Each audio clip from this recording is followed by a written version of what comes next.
I sit peaceful, coffee in one hand, heat rising visible in the air, knowledge sitting on the tree stump-made table to my right.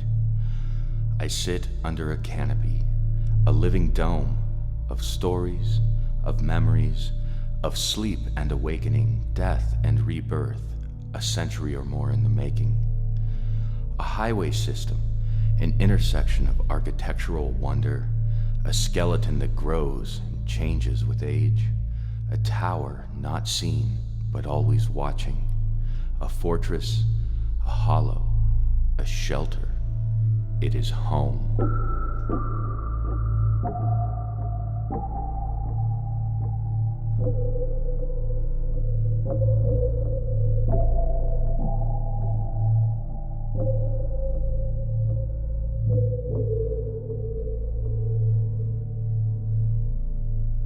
Limbs extend to the sky, to the sun, reaching for and protecting from. Limbs push down into soil, to the soul, grounded. For if the roots are holy, then so are the branches. So they say. They reach as we do, for breath, moisture, depth, and connection. They dance and sing with the wind, whispering messages and songs on the air. A language we may know but don't fully understand. A breeze, a coming storm, a changing season. They bear fruit, bearing it with love and joy, with peace, forbearance, kindness and goodness, faithfulness in their regeneration and their strength.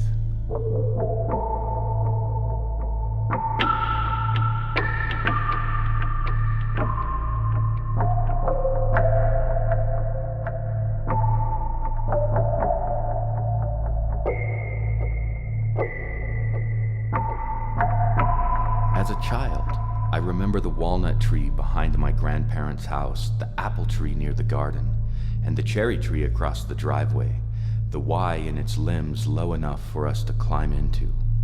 I remember the rows and rows of cottonwoods, and how they would create their own out-of-season snow, drifting slowly, gently on the air, forming a blanket on the ground. At night, as we would drive, I would squint my eyes and imagine the trees in the distance running alongside the car. Somehow their presence was larger than life, even at a distance.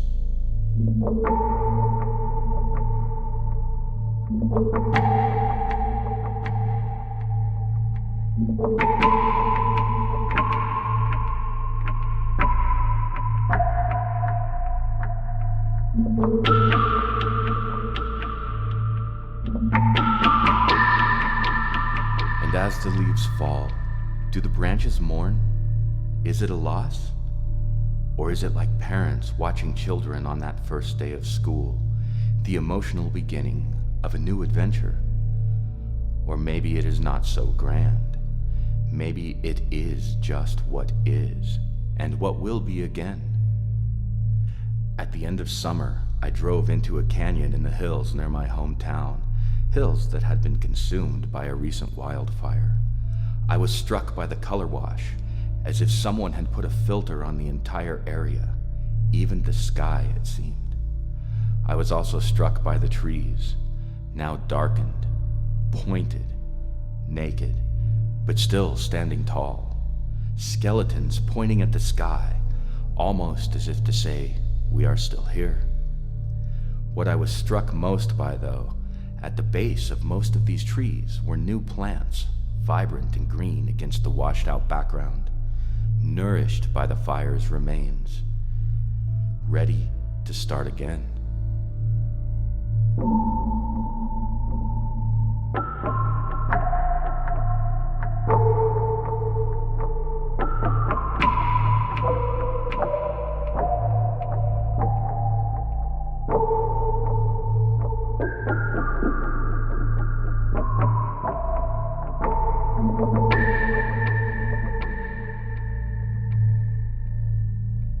And if we finally went too far, and we did too much of too little for too long, where would we fit in the memory of the trees? A volume? A collection of chapters, or a casual mention? A collection of words, barely a sentence. In the fall, the leaves all turn vibrant yellow. Their worms gray and turn small, especially for the way it sprawls. I used to whisper at my friends walking past to get spring and summer. My grandfather seemed to jump there for hours, days in the trunks, remembering we were especially for the way the trees fall.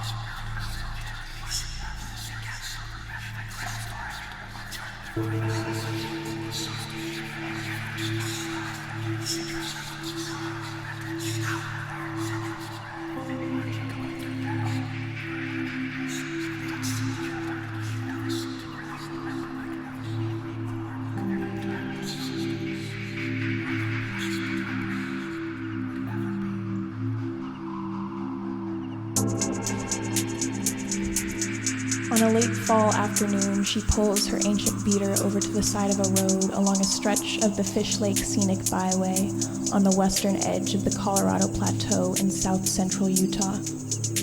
She has followed back roads from Las Vegas, capital of clueless sinners, towards Salt Lake, capital of cunning saints. She gets out of the car and walks up into the trees on the crest west of the road. Aspens stand in the afternoon sun, spreading along the ridge out of sight. Populus tremuloides. Clouds of gold leaf glint on thin trunks times the palest green. The air is still, but the aspens shake as if in wind. Aspens alone quake when all others stand in dead calm. Long, flattened leaf stalks twist at the slightest gust, and all around her a million two-toned cadmium mirrors flicker against righteous blue. The oracle leaves turn the wind audible. They filter the dry light and fill it with expectation. Trunks run straight and bare, roughed with age at the bottom, then smooth and whitening up to the first branches. Circles of pale green lichen, pallets splatter them. She stands inside this white-gray room, a pillared foyer to the afterlife. The air shivers in gold, and the ground is littered with windfall and dead rabbits. The ridge smells wide open and serene.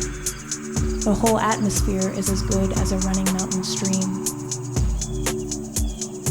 The aspens wave in their undetectable breeze, and she begins to see hidden things. High up on one trunk, she reads claw gashes above her head, the cryptic writing of bears. But these slashes are old and rimmed with blackened scars. No bears have crossed these woods in a long time. Tangled roots spill from the banks of a rivulet.